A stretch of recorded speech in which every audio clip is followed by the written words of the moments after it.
Good morning, नमस्कार। आप सभी का नेशनल क्लासेस में स्वागत है। मैं सुरेश धर दुबे आप लोगों के साथ इन्वायरमेंट इकोलॉजी के सेक्शन को कंटिन्यू करेंगे, जिसके अंतर्गत हम लोग क्योटो प्रोटोकॉल के संबंध में चर्चा करने के लिए उपस्थित हैं। हम आशा करते हैं कि आप लोग स्वस्थ होंगे, मस्त होंगे और अपनी पढ़ाई में संलग्न होंगे। इस प्लेटफॉर्म के माध्यम से आप लोगों को एक तरफ से हिंदी की क्लास मिल रही है, करंट अफेयर्स की क्लासेस मिल रही हैं, साथ में इन्वायरमेंट इकोलॉजी और बीच बीच में आप देख रहे हैं परीक्षा वाली सीरीज के तहत भी कुछ मटेरियल आपको अवेलेबल हो रहा है। बीच में कुछ स्वास्थ्य संबंधी समस्याओं के कारण क्लास लेने में हम अस्वस्थ थे या असमर्थ थे, लेकिन अब हम कंटिन्यू क्लास यहाँ पर लेते रहेंगे।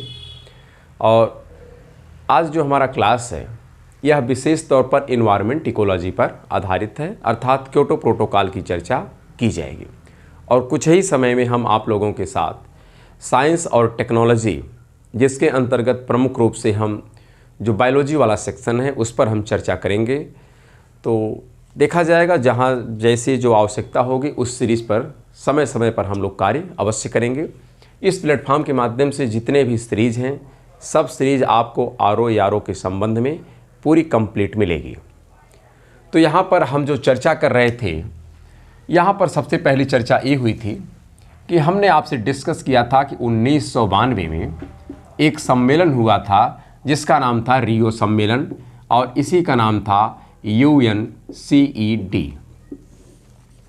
हम एक बार रिकॉल इसलिए करते हैं कि आप भी रिदम में आ जाइए, हम भी रिदम में आ जाएं।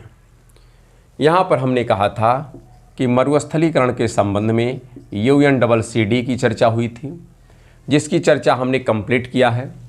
फिर UNFCCC की चर्चा हुई और एक चर्चा है जो CBD की है। लेकिन ये तीनों जिसके तहत काम करते हैं उसका नाम है एजेंडा 21। इसी एजेंडा 21 का नाम आगे बदल के कर दिया जाता है मिलेनियम डेवलपमेंट गोल, और इसी का नाम पुनः कालांतर में चेंज करके रख दिया जाता है सस्टेनेबल डेवलपमेंट गोल। हमने एजेंडा 21 का कंप्लीट डिस्कशन किया है। ये जो हम टॉपिक आपको डिस्कस कर रहे हैं और समझा रहे हैं, यह बहुत ज़्यादा कॉम्प्लिकेटेड सेक्शन है पूरे इन्वायरमेंट इकोलॉजी का, क्योंकि यह जो टॉपिक है इसको हम लोग कहते हैं प्रमुख संगठन और सम्मेलन जो विश्व स्तर के हैं। लेकिन इसको हम ऐसे पढ़ने का प्रयास कर रहे हैं कि सभी आंकड़े आपको एज इट इज़ क्रमबद्ध तरीके से याद हो जाएं, क्योंकि काफ़ी ज़्यादा कॉम्प्लिकेशन यहाँ पर होता है। बाकी चाहे आप प्रदूषण की बात करें या और जो सेक्शन आप देखते होंगे वो सब सेक्शन बहुत आसान होता है। सबसे टफ यही होता है जो अंतर्राष्ट्रीय संगठन है और इनका सम्मेलन है।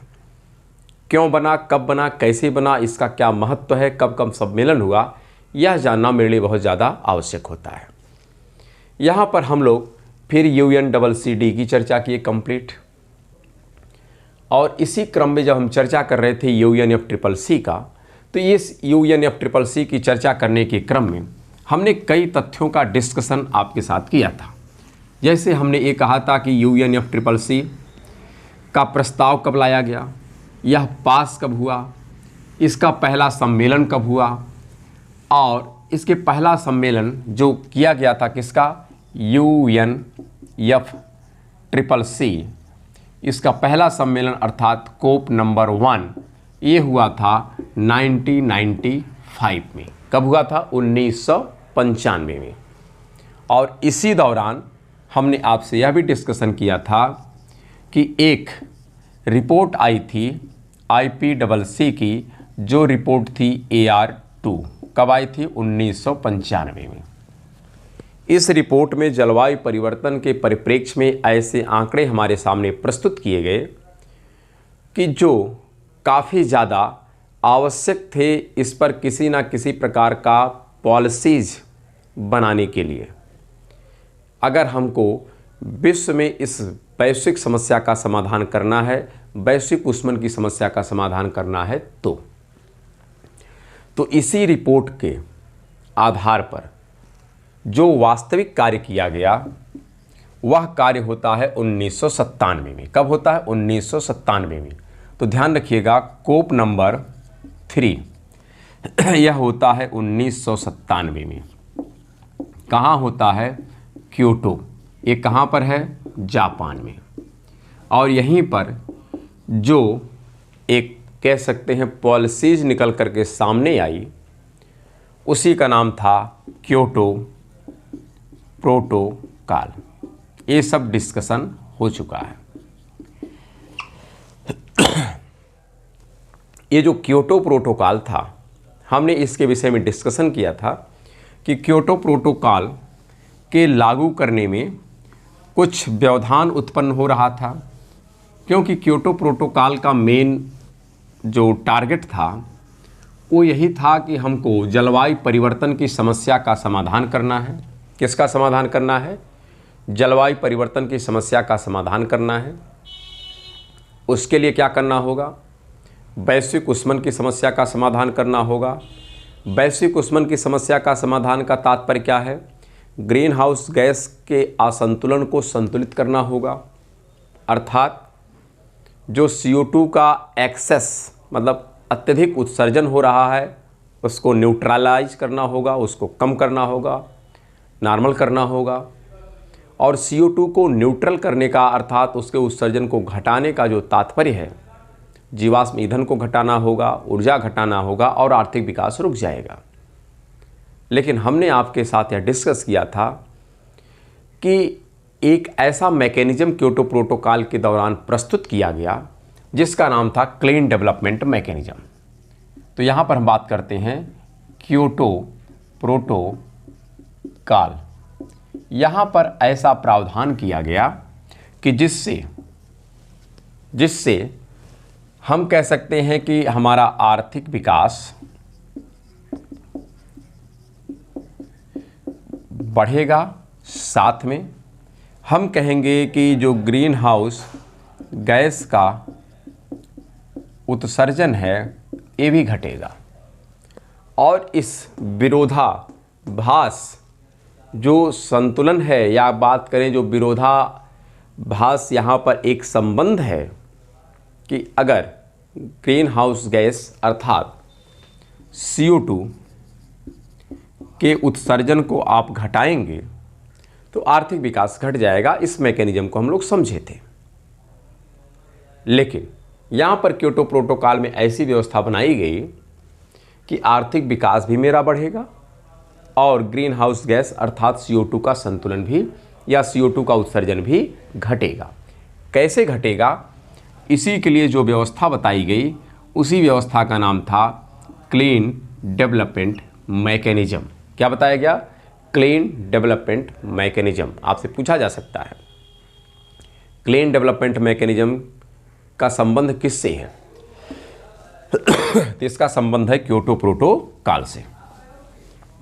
अभी थोड़ी आवाज़ में भी समस्याएं हैं क्योंकि गले में खराश इतना ज़्यादा है कि थोड़ी सी आवाज़ ज़्यादा की जाए तो खांसी आ जाती है, क्योंकि सर्दी जुकाम का मौसम चल रहा है और बीच में कुछ ऐसी समस्याएं भी आ गई कि इधर उधर जाना भी पड़ा। तो थोड़ा सा है, लेकिन 1-2 दिन में हमें उम्मीद है कि समस्याओं का समाधान हो जाएगा। तो यहाँ पर हम बात कर रहे हैं कि जो क्लीन डेवलपमेंट मैकेनिज्म है जो क्योटो प्रोटोकॉल के दौरान इंट्रोड्यूस किया गया था, यहाँ पर ऐसी कौन सी व्यवस्था बताई गई, लेकिन इसके द्वारा जितने भी रिकमेंडेशन दिए गए हैं, जितने भी सुझाव दिए गए हैं, यह जो रिकमेंडेशन है क्योटो प्रोटोकॉल, यह एनेक्स 1 के लिए, किसके लिए? एनेक्स 1 के लिए क्या है? बाध्यकारी है। क्या है? क्योटो प्रोटोकॉल के प्रावधान एनेक्स 1 के लिए बाध्यकारी हैं, जबकि एनेक्स 2 के लिए यह नॉन बाइंडिंग है। कैसे हैं? नॉन बाइंडिंग है। नॉन बाइंडिंग, नॉन बाइंडिंग का तात्पर्य होता है कि इनके ऊपर ये बाध्यकारी नहीं है, नॉन बाइंडिंग, लेकिन इनके ऊपर बाध्यकारी है। और इनको 2012 तक, कब तक? 2012 तक छूट प्रदान की गई। क्या की गई? छूट प्रदान की गई है। तो ये आप ध्यान रखिएगा, 2012 तक इनको छूट प्रदान की गई है और इनके ऊपर बाध्यकारी तरीके से लागू होगा। ये बातें हम पहले भी बात कर चुके हैं और फिर से यहाँ पर रिपीट कर रहे हैं। तो यहाँ पर क्लीन डेवलपमेंट मैकेनिज्म के जो प्रावधान हैं वह इनके ऊपर तो बाध्यकारी है, लेकिन इनके ऊपर बाध्यकारी नहीं है। ये स्वेच्छा से अगर चाहें तो अपने ऊपर लागू कर सकते हैं और ना चाहें तो कोई इनके ऊपर प्रतिबंध नहीं है। ये बातें स्पष्ट होनी चाहिए। यहाँ पर एनेक्स 1 का तात्पर्य होता है कि जो विकसित राष्ट्र हैं, कौन से राष्ट्र हैं इसके अंतर्गत? विकसित राष्ट्र हैं।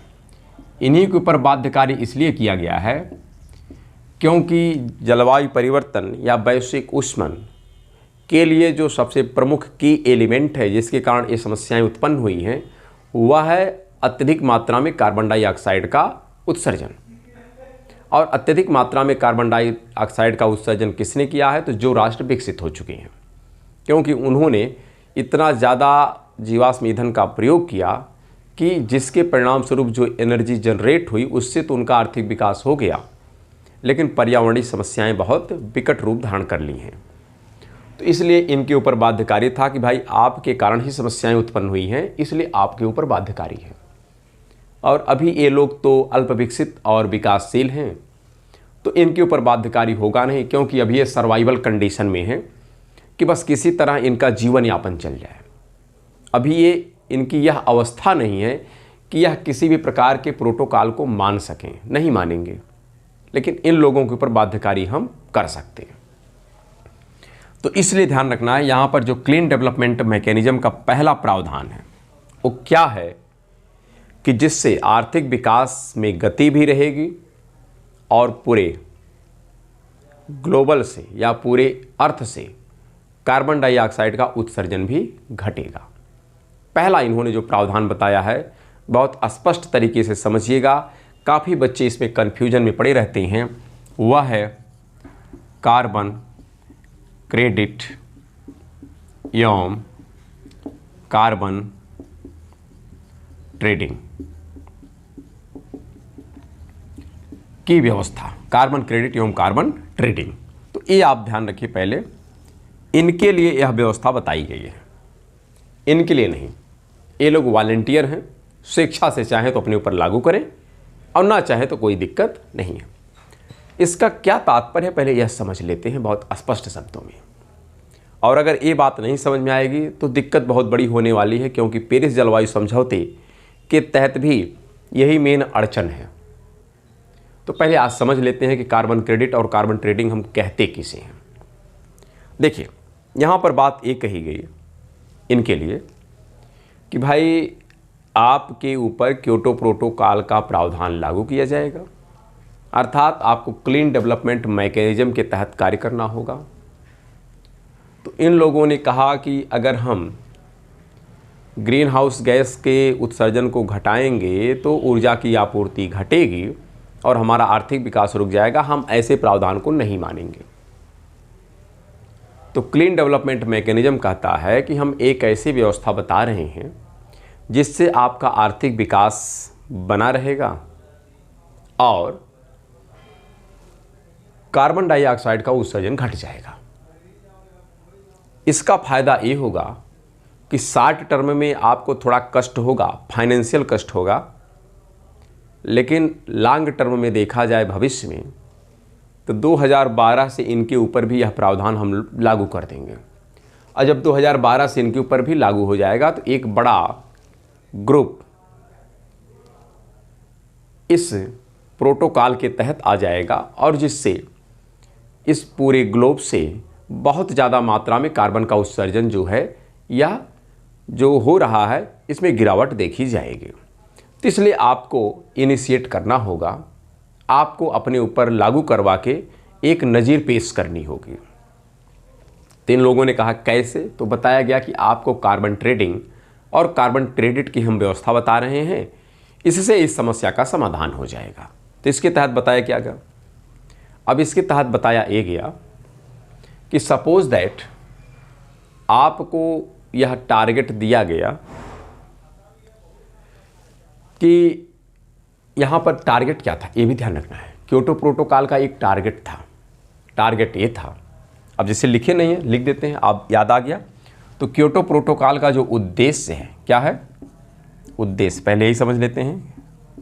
उद्देश्य इसका था कि 2012 तक, कब तक, 2012 तक 5.2% ग्रीन हाउस गैस अर्थात CO2 के उत्सर्जन में क्या करना होगा, कटौती करनी होगी 1990 की तुलना में। ध्यान है, 1990 की तुलना में हमको 5.2% की कटौती करनी होगी, ये टारगेट था। तो यहाँ पर आप सोचिए, ये कहा जा रहा है क्लीन डेवलपमेंट मैकेनिज्म के द्वारा कि मान लेते हैं आपको यह टारगेट दिया गया, अब चूँकि हमको एक क्वांटिफाई करना होगा, एक हमको पर्टिकुलर आंकड़ा देना होगा जिससे आपको बात समझ में आ जाए। ये तो बस पूछे जाने वाले प्रश्न का टाइप है, सीधा सीधा पूछा जाएगा और आपको जवाब देना है कि उद्देश्य क्या है। लेकिन यहाँ पर अब चूँकि हम इसको एक आंकड़ा लेकर के आपके सामने प्रस्तुत कर रहे हैं जिससे आपको थोड़ा सहज भाव से समझ में आ जाए। हम मान लेते हैं कि कोई एक कंट्री है और वह कंट्री है सपोज दैट यहाँ पर जर्मनी, कोई भी हो सकता है, एक कंट्री है, इसको सपोज दैट 1000 टन, कितना, 1000 टन CO2 के उत्सर्जन को घटाना है। कितना घटाना है, 1000 टन, 1000 टन CO2 के उत्सर्जन को घटाना है। और 1 टन CO2 बराबर होता है, 1 टन CO2 बराबर होता है 1 यूनिट, ये ध्यान रखिएगा। यहाँ पर 1 यूनिट बराबर होता है 1 टन। ठीक, ये भी पूछा जाता है। और इसी का जो नाम रखा जाता है, इसी का नाम रखा जाता है सर्टिफाइड एमिशन रिडक्शन। क्या रखा जाता है, certified emission reduction, 1 unit. Certified emission reduction को ही हम कहते हैं 1 यूनिट। बात स्पष्ट रखिएगा, certified emission reduction 1 unit is equal to होता है 1 टन CO2 के उत्सर्जन में कटौती। स्पष्ट याद रखिएगा, भूलना नहीं है, पूछा जाता है सीधा सीधा प्रश्न। तो ये सर्टिफाइड एमिशन रिडक्शन है, अर्थात 1 unit is equal to 1 ton CO2 का उत्सर्जन। 1 टन अगर CO2 का उत्सर्जन हो रहा है तो उसका तात्पर्य 1 यूनिट हुआ, अर्थात यह 1 यूनिट सर्टिफाइड एमिशन रिडक्शन है। तो ये बात तो आपको ठीक है, कम से कम यूनिट पता चल गई। तो यहाँ पर अब हम एक आंकड़ा आपके सामने रख रहे हैं बस समझने के लिए कि सपोज दैट जर्मनी को यह टारगेट दिया गया कि आपको 1000 यूनिट कार्बन के उत्सर्जन को घटाना होगा, अर्थात 1000 यूनिट या 1000 टन घटाना है। तो इसके क्या उपाय हैं? एक तो यही उपाय है कि हम जीवाश्म ईंधन का प्रयोग घटा दें। जीवाश्म ईंधन का प्रयोग ना करें तो स्वाभाविक तौर पर कार्बन का उत्सर्जन घट जाएगा, लेकिन समस्या ये हो जाएगी कि मेरा आर्थिक विकास रुक जाएगा और हम ऐसा चाहेंगे नहीं। तो और क्या उपाय है? उसी के तहत बताया गया कि यह टारगेट पूरा करने के लिए हमारे पास कई विकल्प हैं। इसी को अचीव करने के लिए एक विकल्प हम आपको बता रहे हैं, कार्बन क्रेडिट और कार्बन ट्रेडिंग। आप इसके तहत अपने टारगेट को पूरा कर सकते हैं। कैसे कर सकते हैं अब समझते हैं।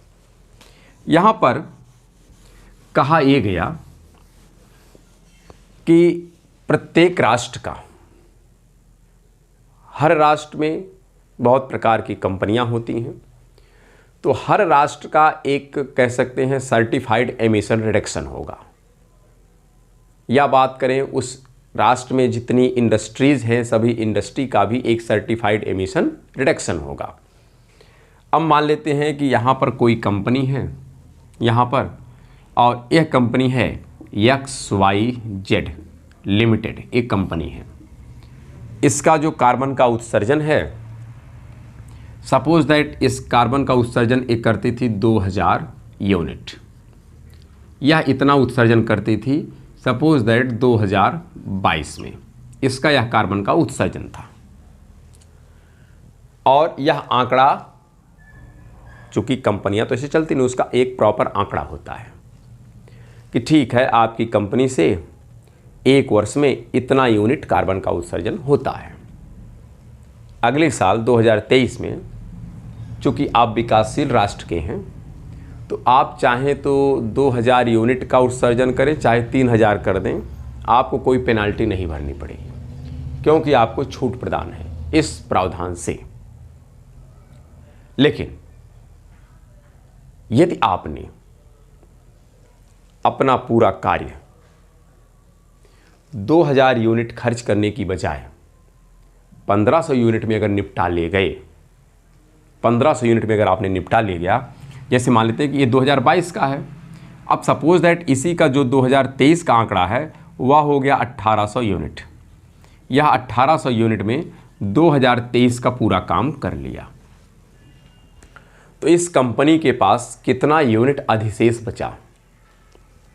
क्योंकि 2000 तक का कोटा था इसके पास, वह 3000 उत्सर्जन कर ले, उसके ऊपर कोई पेनाल्टी नहीं लगेगी। लेकिन अगर 2000 से कम उत्सर्जन करके अपना पूरा कार्य कर लिया तो इसके अकाउंट में, इस कंपनी के अकाउंट में, XYZ जो कंपनी है, इस कंपनी के अकाउंट में 200 यूनिट, कितना?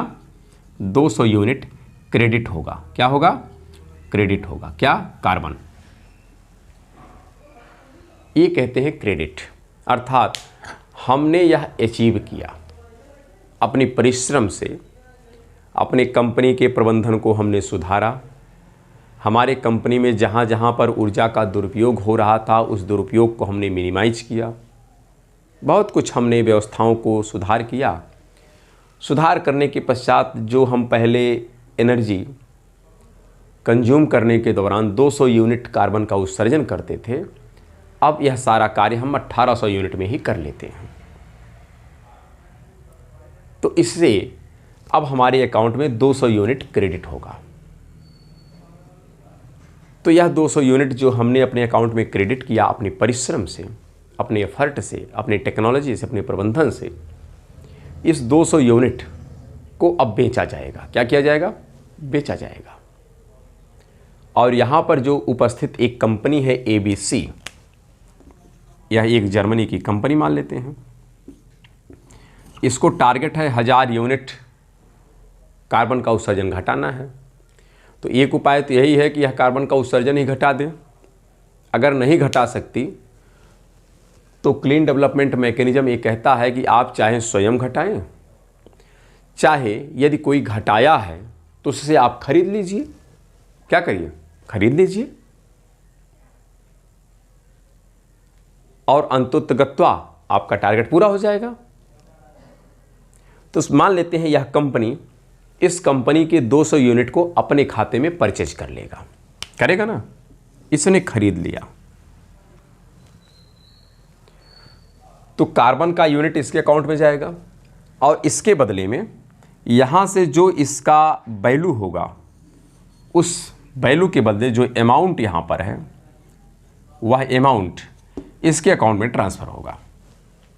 जितना डॉलर हुआ, क्योंकि आपने खरीदा है, इसने बेचा, वह अपनी मेहनत से यह क्रेडिट गेन किया था, यह बेचा तो इसने खरीद लिया और उसके बदले में कुछ पैसा इसको यह देगा। लेकिन यह जो कार्य किया जाएगा क्रय और विक्रय का, यह क्रय और विक्रय जिस प्लेटफार्म पर किया जाएगा उस प्लेटफार्म को हम कहते हैं कार्बन ट्रेडिंग। क्या कहते हैं? Carbon trading. कुछ बच्चे हैं जो इस बात को समझते होंगे, जैसे शेयर मार्केट में हम लोग ट्रेड करते हैं कमोडिटी का, वस्तु का, उसी प्रकार से शेयर का हम लोग ट्रेड करते हैं। उसी प्रकार से एक स्पेशल शेयर मार्केट है जिस पर केवल कार्बन का ट्रेड होता है, जिसके अंतर्गत जिसको टारगेट पूरा करना है ये लोग खरीदते हैं कार्बन के यूनिट को, और जिन्होंने अपने परिश्रम से कार्बन को यूनिट को गेन किया है ये लोग बेचेंगे। लेकिन यहाँ पर एक कार्बन ट्रेडिंग की व्यवस्था इसलिए की जाती है, अर्थात यह एक क्रय विक्रय केंद्र है, यह एक ऑनलाइन प्लेटफार्म है जहाँ पर इसका वस्तु का आदान प्रदान किया जाएगा। तो यहाँ पर ऐसी व्यवस्था इसलिए की जाती है कि जिससे इनका शोषण ना हो, क्योंकि यह जो कंट्री के कंपनियां हैं यह अल्प विकसित और विकासशील राष्ट्र की हैं। ये लोग बहुत ज़्यादा बुद्धिजीवी हैं, बहुत ज़्यादा पैसे वाले हैं, पढ़े लिखे वर्ग हैं, क्योंकि विकसित हैं। तो इनके माध्यम से इनका शोषण ना हो जाए, इसलिए एक प्लेटफॉर्म ही बना दिया गया है, ऑनलाइन प्लेटफॉर्म, जहाँ पर कार्बन का ट्रेड होता है। जब हमारी कीमत हमको मिल जाएगी तो यह कार्बन का यूनिट इनके अकाउंट में स्वतः ट्रांसफ़र हो जाएगा और इनके अकाउंट से उस यूनिट के इक्विवेलेंट जो पेमेंट होगा वह हमारे अकाउंट में ट्रांसफ़र हो जाएगा। तो यह व्यवस्था जो कहलाती है, यह कहलाती है कार्बन का क्रेडिट और कार्बन का ट्रेडिंग। यह कार्बन का क्रेडिट जरूरी नहीं है कि अल्प विकसित और विकासशील राष्ट्र ही प्राप्त करें, ये लोग भी चाहे तो प्राप्त कर सकते हैं, ऐसी बात नहीं, चाहे तो ये भी प्राप्त कर सकते हैं। तो यहाँ पर ऐसा कोई बाउंडेशन, लेकिन यहीं के लोग ज़्यादा अचीव करते हैं क्योंकि इनके ऊपर कोई बाउंडेशन है नहीं। तो ये लोग स्वतः यह कार्बन का यूनिट अपना प्राप्त करते हैं, कार्बन का क्रेडिट, और इसको बेच करके यहाँ से कुछ पैसा पा जाते हैं। तो मिला जुला के अगर हम देखें पूरे अर्थ से, कार्बन का उत्सर्जन घटा, चाहे इसने घटाया चाहे इसने घटाया। ये लोग घटाएंगे तो डर बस घटाएंगे, मजबूरी में घटाएंगे, क्योंकि अगर नहीं घटाएंगे तो इनके ऊपर पेनाल्टी लगेगी, क्योंकि बाध्यकारी है तो इनके ऊपर पेनाल्टी लगेगी। तो इनकी घटाना मतलब इनको घटाना मजबूरी है, इनके लिए कोई मजबूरी नहीं है। ये लोग क्यों घटा रहे हैं? ये लालच में घटा रहे हैं कि अगर हमने कुछ कार्बन का यूनिट जनरेट किया, क्रेडिट किया, गेन किया, तो उसके बदले में हमको पैसा मिलेगा। तो चाहे लालच में हो, चाहे दंड के भय से हो, अल्टीमेटली पूरे अर्थ से कार्बन का उत्सर्जन घटेगा और हमारे जो अर्थ का ग्लोबल वार्मिंग है यह भी घटेगा और जलवायु परिवर्तन की समस्या का समाधान होगा। यह पहली व्यवस्था बताई गई क्लीन डेवलपमेंट मैकेनिज्म के तहत, जिसको हम कहते हैं कार्बन क्रेडिट और कार्बन ट्रेडिंग। हम आशा करते हैं कि यह बातें आपको स्पष्ट हो गई होंगी, और नहीं हुई होंगी तो एक बार इस पूरे तथ्य को आप रिकॉल करिएगा, आपको अवश्य बातें समझ में आ जाएंगी। इसी के तहत दो और तथ्य हैं जिसको हमें समझना है, अगर वह भी बातें समझ में आ गई तो काफ़ी अच्छा रहेगा। उसको खाली यहाँ पर हम लिखेंगे, समझने का कार्यक्रम नेक्स्ट एपिसोड में किया जाएगा। क्या है वहाँ पर जो दूसरा पॉइंट है वह है, यहाँ पर हम कहते हैं, एक तो है जिसको कहते हैं ग्रीन या हरित, क्या कहते हैं, हरित प्रौद्योगिकी, क्या कहते हैं, हरित प्रौद्योगिकी। एक व्यवस्था ये है। एक व्यवस्था होती है जिसको कहते हैं जॉइंट इम्प्लीमेंटेशन, क्या कहते हैं, जॉइंट इम्प्लीमेंटेशन, इसी को कहते हैं संयुक्त उपक्रम। और एक व्यवस्था होती है जिसको कहते हैं हम कार्बन सिंक, क्या कहते हैं, कार्बन सिंक। यह 4 प्रकार का प्रावधान क्लीन डेवलपमेंट मैकेनिज्म कहता है। क्यों? क्योंकि जो विकसित राष्ट्र है ये कह सकते हैं कि भाई आपने एक ही प्रावधान बताया, कार्बन क्रेडिट और कार्बन ट्रेडिंग। मान लेते हैं हमारा टारगेट है 1000 यूनिट का, हमने खरीदा सिर्फ 200 यूनिट, अभी 800 यूनिट का गैप है, शेष हम कैसे पूरा करेंगे? अर्थात हमारे पास कुछ और भी अल्टरनेट ऑप्शन होना चाहिए ना।